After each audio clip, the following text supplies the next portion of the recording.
নারকোল কুড়িয়ে পুর বানানোর ঝামেলা ছাড়াই কীভাবে পাটিসাপটা বানানো যায় দেখে নেওয়া যাক।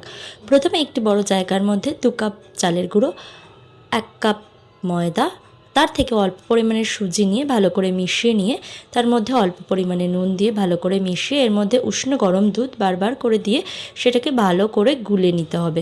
এর মধ্যে চাইলে চিনি অথবা গুঁড়ো দিতে পারেন, আমি গুড় দিয়েছিলাম।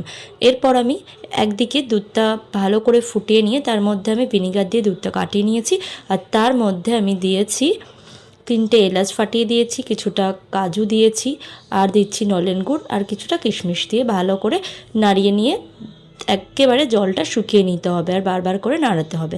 এরপর আমার যখন ছানার পুরটা রেডি হয়ে গেল, ওই যে আমি গুলে রেখেছিলাম ব্যাটারটা, সেটা এবার আমি কড়াইতে ঘি ব্রাশ করে ব্যাটারটা দিয়ে 1-2 মিনিট মতো ওয়েট করে যখন দেখবো দুদিকটা একটু হয়ে এসেছে, তার মধ্যে এই ছানার পুরটা দিয়ে ভালো করে হালকা হাতে এভাবে ঘুরিয়ে নিলেই, মুড়ে নিলেই ব্যাস হয়ে যাচ্ছে। আবারও একটা বানিয়ে দেখাচ্ছি, দেখুন ভালো করে।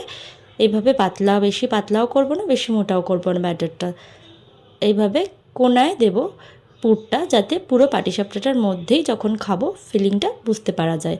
মাঝখানে পুরটা দেবো না, পুরটা সবসময় কিন্তু কোনায় দেব। ব্যাস আমার পাটিসাপটা রেডি, নারকেল ছাড়াই। বানিয়ে দেখবেন, ভীষণ সুস্বাদু।